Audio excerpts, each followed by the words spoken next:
L'oued Dra, ici près de Tiglit, est le plus long oued du Maroc avec ses 1100 km.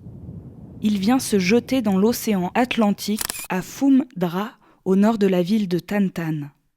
837 km plus au sud, route de Dakhla vers Aousserd au sud-est. C'est dans cette vaste zone, entre El Argoub et Aousserd, que nos recherches commencent.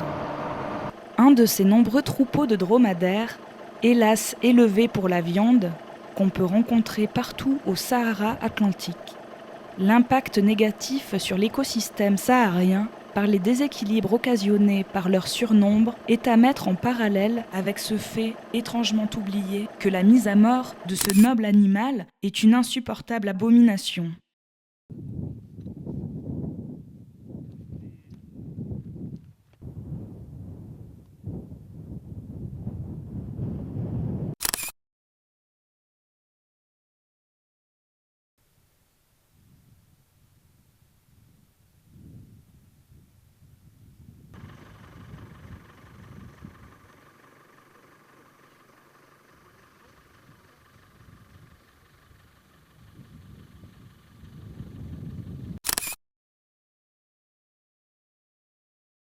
Cette vipère de l'Ergue est la seconde espèce de vipère à côté de la vipère à cornes que l'on peut rencontrer ici.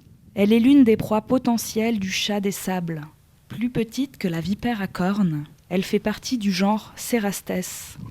Mais la vipère de l'Ergue est plus spécialisée des zones sableuses, d'où son nom vernaculaire. Présente dans tout le Sahara depuis la Mauritanie jusqu'en Égypte et au nord du Soudan, elle atteint le nord-est du Sinaï et le sud-ouest d'Israël.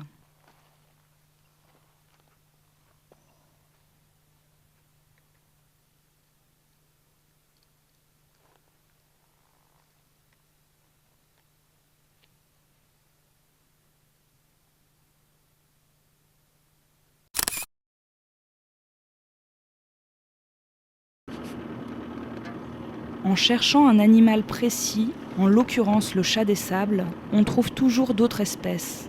Ici, un hérisson à grandes oreilles, grand baladeur nocturne à la recherche de sa pitance. Là, une gerbille, dite à queue grasse. Car son appendice caudal lui sert à stocker de la graisse. Elle a le même rôle que la bosse des dromadaires. Elle est l'une des proies qu'affectionnent les chats des sables.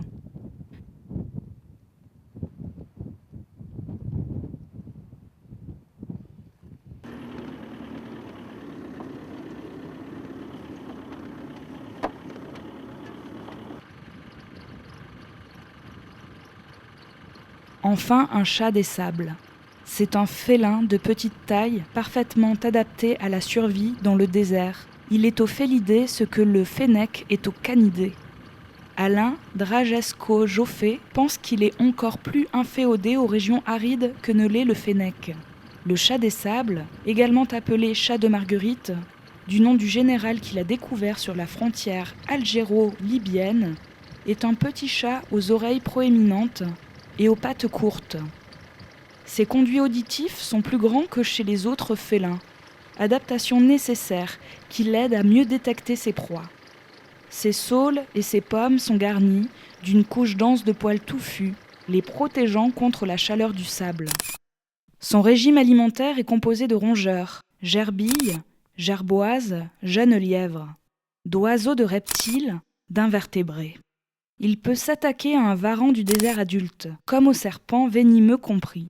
Alain Dragesco-Joffé l'a observé chassant une vipère de l'Ergue, étourdie préalablement par 6 ou 7 tapes légères sur le dessus du crâne, adroitement assénées. Ensuite, rapporte Dragesco-Joffé, le chat lui plaqua la tête au sol brusquement, prit sa nuque entre ses dents et la broya d'un coup sec. Le félin, ajoute-t-il, entama sa proie immédiatement en commençant par la tête qu'il avala entière.